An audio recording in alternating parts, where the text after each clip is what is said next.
Hi everyone, it's Thursday the 10th of June. It's been 3 days since my second chemo session, but today I just want to share with you what's happened in the last couple of weeks. This past Monday I came out of hospital where I spent 17 days. So I just want to share with you exactly what happened and why I ended up in hospital. So after my first chemo session,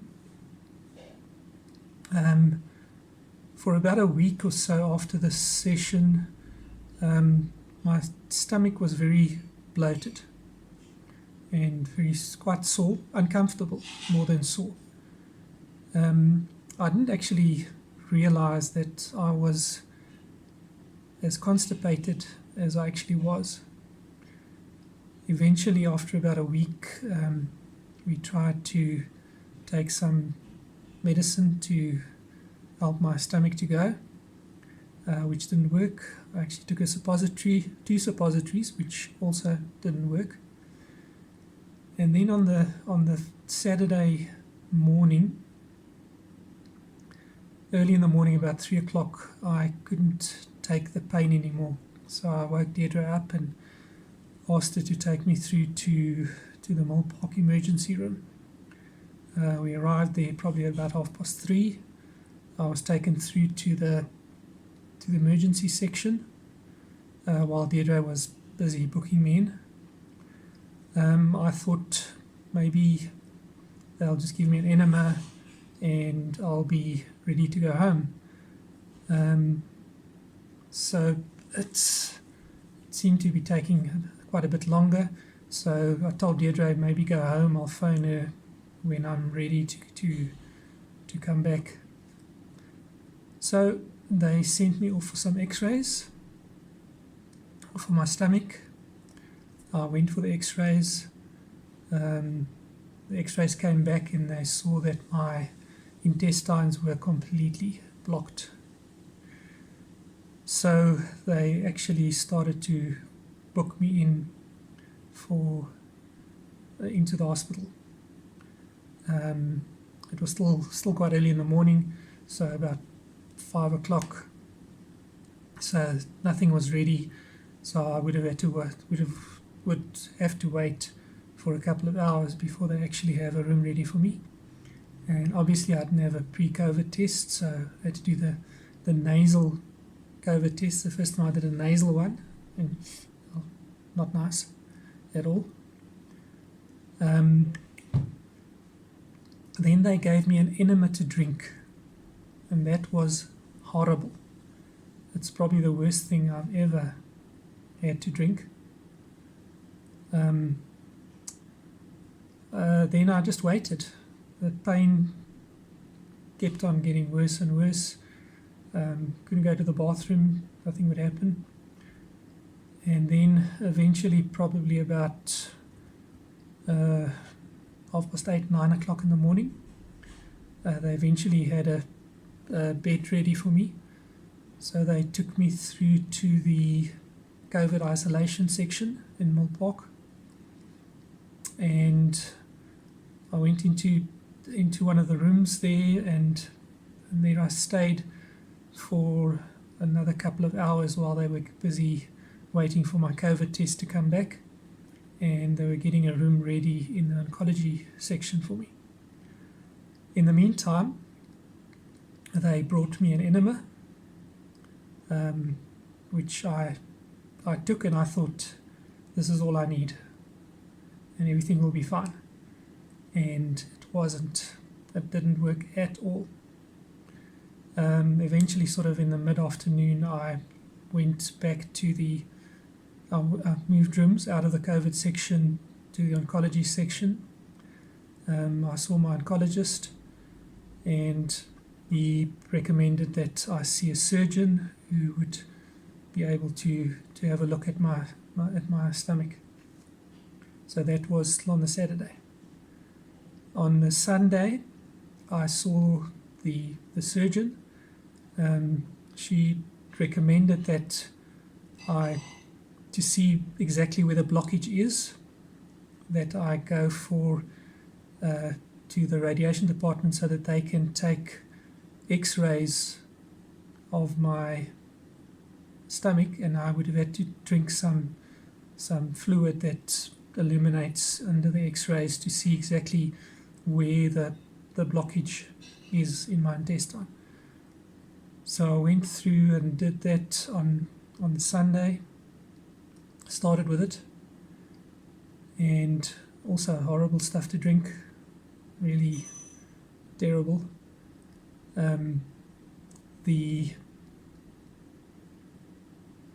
Then I started with the X-rays. So they took an X-ray of my stomach before, then I had to drink it, wait for about half an hour, took another X-ray to see that it's gone into the stomach, then wait another half an hour, take another X-ray, and then eventually they sent me back to the room. I had to wait an hour, come fetch me again, go for another X-ray, took me back to the room, wait another 2 hours, back to X-rays. Over the next 3 days, I probably had about 15 X-rays of my stomach to see exactly where the blockage is. But in the meantime, the pain just got worse and worse. They had me on pain medications and a drip and everything, but the pain is so bad. Even the pain, when the pain medication takes away the pain, the bloatedness is still there. So it's so uncomfortable that it's actually painful. I've never been so uncomfortable and so much pain in my life. And it's like constant all the time, 24/7. Can't sleep, can't sit, can't get comfortable in any position. So it really wasn't very nice. Eventually on the Tuesday evening, the surgeon decided to operate to see exactly what the problem was. So on the Tuesday evening, I went in for an operation on my stomach. They did an incision. The incision is about 1 inch above my groin, goes past my navel, and then to about 1 inch just below my breast over here. So it's quite a long incision. And then while I was under, they manipulated my intestines. Luckily, they didn't have to cut anything further. Otherwise, I would have had to sit with a colostomy bag. They got some of the stuff out of the intestines, but now my intestines were so swollen that it would take time for them to come back to normal again. So even after the operation, the pain was exactly the same as what it was before. Luckily, they gave me a morphine drip with a little push button that I could push every time I had pain, so that did help a little bit. But that only lasted for another day or two. And then it was back to the normal pain medication once every 6 hours. During this time, my infection count was sky high. Apparently your infection count is supposed to be like 5. Mine was at 200. So my body was completely vulnerable to any infections. And I didn't realize that till afterwards, how dangerous it actually was, that I could quite easily pick up an infection and my body won't be able to resist it. So after the operation, I went back to the room. Operation went fine. Didn't feel like it to me, but the doctor was quite happy that everything went fine. I went back to the room, spent the next day on my back, waiting to see what I can do, whether I can move. And then on the Wednesday evening, the physio came and showed me how to get up. because I needed to start moving so that my muscles can start working and I can start recovering. But for the next probably a week, it felt no different. Everything was still painful. Everything was bloated. The pain was, at times, it was unbearable. I didn't know how to sit. I couldn't lie on my side. I could only lie on my back. I had to try and find a comfortable place to lie. I couldn't sleep for long periods of time. I had to go to urinate every 2 hours, like clockwork. Because I wasn't able to eat at all, I started vomiting, so I couldn't keep anything down. They put me on TPN. It's a feeding bag that goes directly into your vein. So I was fed intravenously for the next week and a half. So all my food came through that. Eventually I started taking in some more food, mostly fluids, bit of soup, nothing more than that. And yeah, so the next couple of days, about a week after the operation, was much of the same. I did quite a bit of physio in the ward, which helped quite a bit, and the cut on my stomach healed quite nicely. Everything went well. They'd taken the staples out. I think I had something like 26 staples in my stomach. And then eventually, probably on the Friday before I came out, so this is this past Friday, I eventually felt good enough to start eating. So on Saturday I had some breakfast, lunch and supper. But before that, let me tell you about this first. And at one stage, because of all the throwing up, they put a tube down my nose, which goes down your nose, past your throat, and then into your stomach, and that drains all the air out of your stomach, so that you don't get nauseous. But to swallow that tube is terrible. The nurses tried to do it in the hospital, but they couldn't. I just couldn't get it past my throat. It's almost like if you've had a nasal swab COVID test and a throat swab COVID test. It's like having both of those at the same time and permanently without pulling it out. So eventually they booked me in to go into radiology so that they can do it there under x-rays.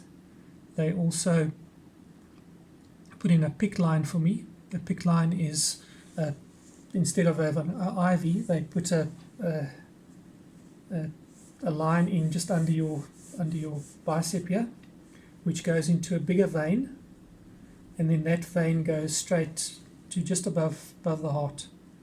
I've actually got a picture of it somewhere. I might show you how long it actually is. It's quite a long tube that goes all the way into your heart, and that was more for the TPN, the food that they gave me, because I wasn't getting enough through the veins that were in my hands. I actually had 1, 2, 3, 4, 5. I had 5 different IV lines in my hands over the period of time that I was there.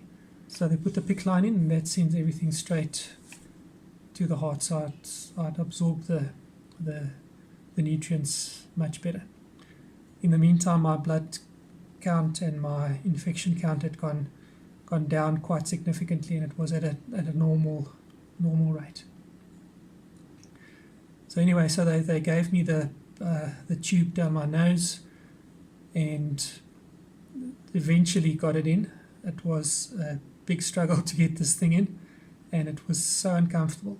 You keep on feeling something at the back of your throat all the time, and I was really hoping that this would be worth it, but it was. It did help quite a bit, especially to get all the gas out of my stomach. So yeah, so that was my stay in hospital. And then towards the end of our hospital stay, fortunately Deirdre could come and visit me during the stay. But then towards the end of the stay on the Sunday, the week before I got out, Craig, my son, actually picked up COVID. So now Craig was at home. He only found out that the person that he was with had COVID on the Monday. He went for the test on the Tuesday and it came back positive. So now Craig's got COVID. Deirdre and Robin have to isolate themselves, so now Deirdre can't come and visit me anymore. And they have to check whether they got COVID. And the problem is if one of them have got COVID, Craig's already got it, he's isolating in his room. If one of them have got it, then I can't come home. So eventually after, on the Sunday, this is now the Sunday, last Sunday, Deirdre and Robin went for the tests, COVID tests, and it came back negative. So thank goodness they could, I could actually come home on last Monday. So because of my recovery, and the oncologist and the surgeon were quite happy with my stomach the way it was, and it improved a lot in 2 days. It felt like it would never get better, but in the last 2 days it actually improved quite a bit. And then on the Monday, this last Monday, I got the second lot of chemo treatment in hospital. I started with the chemo at about 1 o'clock in the afternoon because the biological drug takes quite a while to go in. Eventually I finished with chemo at about 9:30 in the evening. So it was quite late, but I was determined that I wanted to come home. I didn't want to spend another night in the hospital. I can't sleep there. It's constantly in and out. So I have to have blood tests every night, and they normally come at 4 o'clock in the morning to come and take the blood. I just couldn't sleep there. So I phoned Deirdre and she came and fetched me.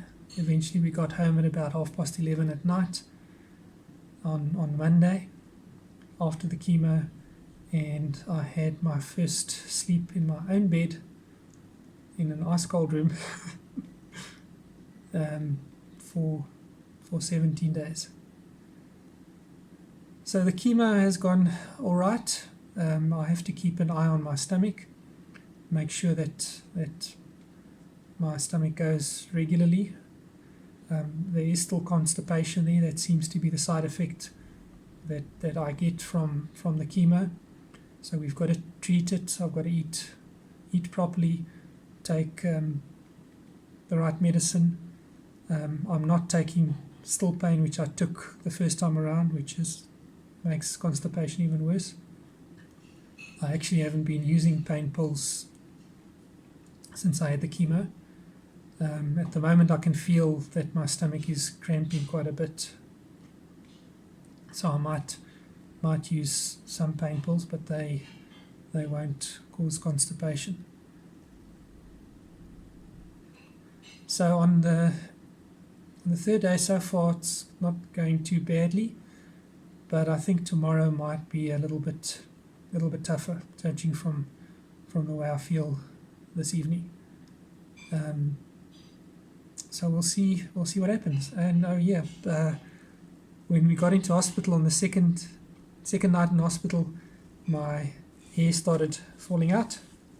So I've lost a bit of beard and I've lost a bit of hair. Deirdre actually came and brought the shaver into hospital so I can cut it short, so we don't have too many hairs all over the hospital bed.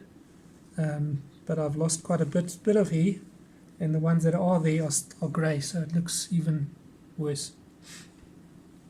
I haven't lost my eyebrows, but we'll have to see what happens after this next bout of chemo. Well, so far it's going well. So with all of these setbacks, I'm just grateful that I've been able to get through it. And I'd just like to thank all of you for your prayers and your thoughts, and for everyone who's helped with Deirdre and with the kids, and everyone who sent messages. We really appreciate all of that. And I'll keep you up to date with how things go from here on in. Hopefully things will go a lot better and no more stays in the hospital. Okay, thanks very much everyone, and God bless.